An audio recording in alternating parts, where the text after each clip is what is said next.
Hi అండి, అందరికీ నమస్తే. Welcome to SJN garden. ఈరోజు వీడియో ఏంటంటే రోజ్ ప్లాంట్ కేర్ గురించి అండి. ఇవి టెర్రస్ పైన ఉండే రోజ్ ప్లాంట్స్ అండి. మన రోజ్ ప్లాంట్స్ అన్నీ కూడా చిన్న పొరపాటు వల్ల రోజ్ ప్లాంట్స్ అన్నీ కూడా చూడండి చనిపోయే స్థితిలోకి వచ్చేసాయి అనమాట. ఆ చిన్న పొరపాటు ఏంటి అంటే ఎండాకాలం కదా అనేసి ఓవర్ వాటరింగ్ చేస్తానండి. అంటే ఉదయం సాయంత్రం వాటరింగ్ అయితే చేస్తాను. వాటరింగ్ చేయడం వల్ల ఏమైంది అనేసి అంటే లోపలంతా కూడా తడి తడిగా ఉండి మొత్తం పైన అంతా కూడా చనిపోయే స్టేజ్లోకి అయితే రోజ్ ప్లాంట్స్ అనేవి కూడా వచ్చాయి అనమాట. వచ్చిన తర్వాత నేను ఏం చేశాను, మొక్కలన్నీ కూడా ప్రూనింగ్ అయితే చేస్తాను. ప్రూనింగ్ చేసిన తర్వాత ఏం చేయాలి అని ఆలోచిస్తున్న టైంలో ఈ బంతి మొక్క వేసాం కదండి. ఆ బంతి మొక్క దగ్గర ఎక్కువగా మనకి ఎర్త్వామ్స్ అయితే అందులో ఎక్కువగా తయారయ్యాయనేసి ఇంతకుముందు వీడియోలో కూడా చెప్పాను. ఇప్పుడు మీకు కనిపిస్తున్నాయి కూడా ఎన్ని ఎర్త్వామ్స్ అయితే ఉన్నాయో. ఎర్త్వామ్స్ ఎక్కువగా ఏవైతే ఉన్నాయో ఆ ఎరువిని తీసుకెళ్ళి మనకి చనిపోయే స్టేజ్లో ఉన్న మొక్కలకి వేస్తే బ్రతకడానికి చాలా ఛాన్సెస్ అయితే ఉంటాయి. పోనీలే ట్రై చేద్దాం, మనకి సక్సెస్ అవుతుందో లేదో ట్రై చేద్దాం అనేసి అయితే అనుకున్నాను. ఆ విధంగా ఈ ఎర్త్వామ్స్ ఉన్న మట్టినైతే మొత్తం కుండీ మొత్తంగా బయటకైతే లాగేసాను మట్టిని మొత్తం. ఆ మట్టిని అంతా బయటికి తీసేసి ఎర్త్వామ్స్ని ఒక్కటి కూడా బయటకు పోకుండా ఆ ఎర్త్వామ్స్ మొత్తం చేతుల సహాయంతో మొక్కల చుట్టూరా వేయడం అయితే జరిగింది. ఇనుప అట్లకాడతో మొక్క చుట్టూరా కొంచెం గుల్లగా చేసుకొని ముందు రోజు అయితే గుల్లగా చేసేసి వదిలేసానమాట. వదిలేసి ఈ ఎర్త్వామ్స్ ఎరువుని మొత్తం కూడా ఆ మొక్క చుట్టూరా వేయడం అయితే జరిగింది. రిజల్ట్ అయితే వస్తుందా లేదా అనేసి నేను చాలా భయపడ్డానండి. కానీ రిజల్ట్ అయితే చాలా చక్కగా వచ్చింది. నేనైతే చాలా ఆనందించాను అనమాట. కాకపోతే 2 ప్లాంట్స్ని అయితే బ్రతికించలేకపోయాను. అవి చాలా దారుణంగా చనిపోయి నాకే చాలా బాధ అనిపించింది. మొత్తం అంతా ప్రూనింగ్ చేసినా కూడా అందులో వాటర్ అనేది చాలా ఎక్కువగా నిలవుండిపోయింది. నిలవుండిపోవడం వల్ల వేరుకుళ్ళ సమస్య అనేది వచ్చింది. ఎప్సమ్ సాల్ట్ వేసినా సరే కూడా నాకైతే ఆ సమస్య నుండి నా మొక్కలైతే తేరుకోలేదు. అందువల్ల ఆ 2 మొక్కల్ని కూడా నేను కాపాడలేకపోయాను. మిగతా మొక్కలన్నీ కూడా నేను కాపాడగలిగాను అనమాట. మీరు ఏం చేస్తారంటే ఎండాకాలం కదా అనేసి మార్నింగ్ ఈవినింగ్ నాలాగే వాటర్ చేసిన వాళ్ళు చాలామంది ఉంటారు. అలా చేసేయకండి. కొంచెం ఇనుప అట్లకాడతో లేదా ఏదైనా చిన్న వస్తువుతోటి మొక్క చుట్టూరా కొంచెం తవ్వండి. తవ్వితే అది పొడిగా ఉందా తడిగా ఉందా మనకి కనిపిస్తుంది. పొడిగా ఉంటే మాత్రమే వాటర్ అయితే వేయండి. తడిగా ఉంటే మాత్రం వాటర్ అయితే వేయకండి.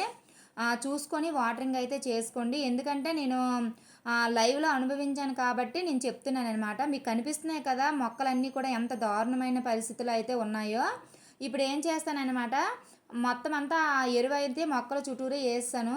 వేసిన తర్వాత మనకి మాగిన పిడకలను వేస్తే కూడా మంచి రిజల్ట్ అనేది ఉంటుంది. అందువల్ల ఏం చేశానంటే నా దగ్గర మాగిన ఆవు పిడకలు అయితే ఉన్నాయి. ఆ పిడకలు ఏం చేశానంటే చిన్న చిన్న పీసెస్ లాగా అయితే చేసుకున్నాను. చేసుకున్న తర్వాత ఏవైతే మనకి ఎర్త్వామ్స్ అనేవి వేసామో ఆ ఎర్త్వామ్స్ అనేవి కూడా ఈ ఎండకి బయటకు వచ్చేసి అవి కూడా చనిపోతాయి కదా, అంత దారుణంగా ఎండలు అనేవి కాస్తున్నాయి. అలాగా ఎర్త్వామ్స్ చనిపోకుండా ఏం చేశానంటే ఈ ఆవు పిడకలన్నీ కూడా ఆ పైన అయితే వేయడం అయితే జరిగింది. ఈ ఆవు పిడకలు మాగినవి చాలా రోజులు నిల్వ ఉండవైతే మనకి చాలా బాగా పనిచేస్తాయి అన్నమాట. నేను వేస్తున్న ఆవు పిడకలు ఎన్ని మంత్స్ అయ్యాయంటే 6 మంత్స్ దాటి అయ్యాయన్నమాట. ఎండాకాలం పెట్టుకుంటే మళ్ళీ ఎండాకాలంలో మాత్రమే పెడతానమాట. ఎక్కువ పిడకలు పెట్టేసుకొని నిల్వ అయితే ఉంచుకున్న తర్వాత నాకు అవసరమైనప్పుడు నేను ఈ విధంగా అయితే వాడుకుంటున్నాను. ఇలాగా వేసిన 2 వీక్స్ తర్వాత నీకు కనిపిస్తున్నాయి కదా, ఇలా అయితే వచ్చేయండి. ఇలా రావడానికి నాకు 2 వీక్స్ అయితే పట్టింది. ఆ మాగిన ఆవు పిడకలు వేస్తాను కదా, వేసిన తర్వాత కొంచెం మట్టి అయితే కవర్ చేశాను అనమాట. కవర్ చేసిన తర్వాత అలా వదిలేసి వాటర్ అయితే చూసుకొని వేస్తూ ఉండేదాన్ని. ఇప్పుడు ఏం చేస్తున్నానంటే ఆ తర్వాత నేనైతే ఎటువంటి ఫెర్టిలైజర్ కూడా మనకి మొక్కలకైతే ఇవ్వలేదు. ఇప్పుడు ఫెర్టిలైజర్ అయితే ఇస్తున్నాను. 2 వీక్స్ తర్వాత నేను ఫెర్టిలైజర్ అయితే ఇవ్వడం జరిగింది. అది ఏం ఫెర్టిలైజర్ అనేసి అంటే 2 లీటర్ వాటర్ అయితే తీసుకున్నాను. ఈ 2 లీటర్ వాటర్లో మనకి పౌడర్ ఉంటుంది కదండి. ఏం పౌడర్ అనేసి అంటే ఇది మస్టర్డ్ కేక్ పౌడర్ అనమాట. మస్టర్డ్ కేకు అదేనండి, ఆవాలతో తయారు చేసిన పౌడరు. ఆవాలతో తయారు చేసుకోవచ్చు, లేదు అనేసి అంటే మస్టర్డ్ కేకు మనకి ఆన్లైన్లో దొరుకుతుంది.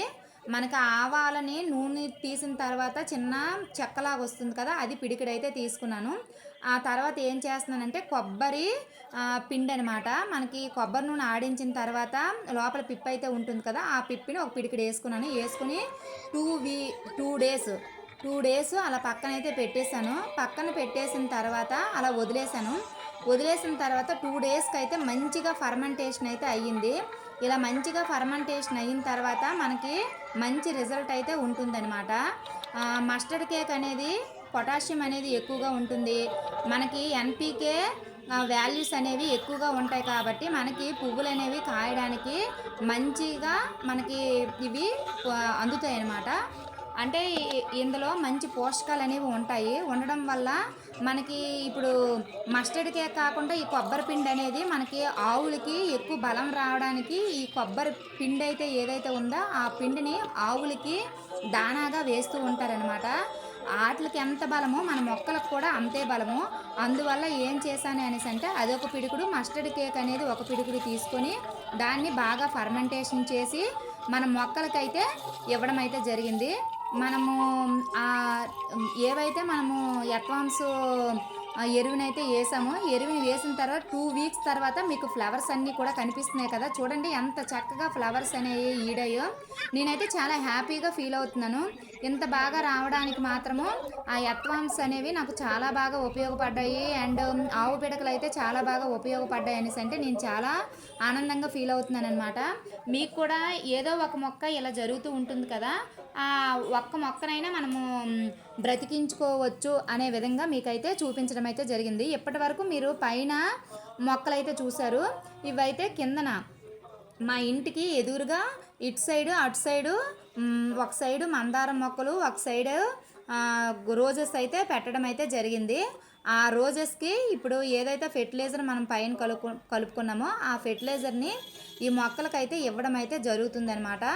చూడండి ఎంత బాగా మంచి కలరింగ్ అయితే వచ్చిందో. కింద ఎప్పుడు కూడా ఎండ అంతగా తగలదు కాబట్టి మొక్కలైతే తాజాగా ఉన్నాయి. మనకి టెర్రస్ పైన అయితే ఈ ఎండ వేడికి మొక్కలన్నీ కూడా వడిలిపోయినట్టు అవుతాయి కదా, మనం చూసుకొని చాలా జాగ్రత్తగా ఫెర్టిలైజర్స్ ఇస్తూ ఉండాలి. ఇస్తూ ఉంటే మనకి మంచి రిజల్ట్ అయితే వస్తుందన్నమాట. మనకి చూసారా ఎంత బాగా మనకి ఫ్లవర్స్ అనేవి కనిపిస్తున్నాయో. ఈ ముందు కనిపిస్తుంది కదా, ఇది మనీ ప్లాంట్. మనీ ప్లాంట్ని చిన్న ఆకులు అయితే తీసుకున్నాను. ఆకులు తయారు చేసుకుని నేను ఈ విధంగా అయితే తయారు చేసుకున్నాను. నాకు చాలా బాగా వచ్చిందనమాట. ఇలా రావడానికి 2 months అయితే పట్టింది. మనీ ప్లాంట్ మీకు కనిపిస్తుంది కదా, మనీ ప్లాంట్ అది అనమాట. అవి చిట్టి గులాబీ అనమాట. ఆ పైన గోడ పైన ఉన్నాయి కదా, అవి చిట్టి గులాబీ. ఇవన్నీ కూడా రోజెస్. ఇవి కూడా ప్రూనింగ్ అయితే చేస్తాను నేను. మొగ్గలు వచ్చిన తర్వాత ఎప్పుడు ఫ్లవర్స్ పూస్తే అప్పుడు ఫ్లవర్స్ అనేవి తీసేసి ప్రూనింగ్ అయితే చేసి కొంచెం పసుపును దాంట్లో వేప నూనె అనేది వేసి ఆ వేప నూనె పసుపు కలిపిన మిశ్రమాన్ని ఎక్కడైతే మనం ఫ్లవర్స్ కట్ చేస్తామో ఆ మొదటన పెట్టేసి 15 daysకి ఒకసారి నీమ్ ఆయిల్ లేదా చీడపీరలు రాకుండా ఏదో ఒక ఫెర్టిలైజర్ మాత్రం నేను స్ప్రే చేస్తూ ఉంటాను. వచ్చినా రాకపోయినా మనము స్ప్రే చేస్తూ ఉన్నాం అనుకోండి, రాకుండా ఉండడానికి చాలా బాగా మనకి రిజల్ట్ అనేది ఉంటుందన్నమాట. ఇప్పుడు ఇది చామంతి చెట్టు మనం ప్రూనింగ్ చేసిన తర్వాత ఫ్లవర్స్ అనేవి వచ్చాయి. నేనైతే చాలా హ్యాపీగా ఫీల్ అయ్యాను. ఎండాకాలంలో కూడా చామంతి పువ్వులు పూస్తాయి అనేసి అంటే నేను చాలా వీడియోలో చూసాను, నాకు ఎప్పుడు పుయ్యలేదే అని అనిపించింది. ఇప్పుడైతే నేను వేసే ఫెర్టిలైజర్ వల్ల గల ఇలాగా పువ్వులు పూస్తున్నాయి అనేసి అయితే అనుకున్నాను. ఇవన్నీ కూడా మనకి మందార చెట్లు అనమాట. మందార చెట్లన్నీ కూడా ఒక సైడ్ అయితే పెట్టేయడం అయితే జరిగింది. మొత్తం అంతా కూడా ఒక 2-3 చెట్లు అయితే ప్రూనింగ్ అయితే చేస్తాను. మొగ్గలు కూడా చాలా బాగా వస్తున్నాయి. మన ఇంట్లోకి ఎంతవరకు కావాలో అన్ని పువ్వులు అయితే పూస్తున్నాయి. ఎక్కువ అయితే ఏమీ పూయటం లేదు. మనకి ఎంతవరకు అంటే ఒక చెట్టుకి ఒక రోజు పూస్తుంది, ఇంకో చెట్టుకి ఇంకో రోజు పూస్తుంది అనమాట. అలా పూస్తాయి అన్నీ. నాకు ఒకసారి అయితే ఎక్కువగా పుయ్యలేదు.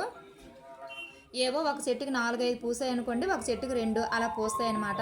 ఇప్పుడు మీకు కనిపిస్తున్నాయి కదా, అవి రీసెంట్గా తెచ్చిన మందార చెట్లు అనమాట. అవి ఎల్లో కలర్గా వస్తాయి కదా, అలాగే వచ్చేటప్పుడు 1 లీటర్ వాటర్కి ఒక స్పూను ఎప్సమ్ సాల్ట్ వేసి దాన్ని స్ప్రే చేస్తూ ఉన్నాం అనుకోండి, అది గ్రీన్ కలర్ లాగా మారుతుంది. అండ్ కాల్షియం తక్కువైనా కూడా అలాగా ఎల్లో కలర్ లాగా వచ్చేస్తుంది. అప్పుడు పాలను తీసుకొని పాలల్లో 1:5 రేషియోలో మనము మందార మొక్కలకి ఇచ్చుకున్నాం అనుకోండి, మొగ్గలు కూడా రాలిపోవడం అనేది తగ్గుతుందనమాట. ఈ వీడియో కనుక మీకు నచ్చినట్లయితే ప్లీజ్ లైక్ చేయండి. Please subscribe my channel. Bye friends.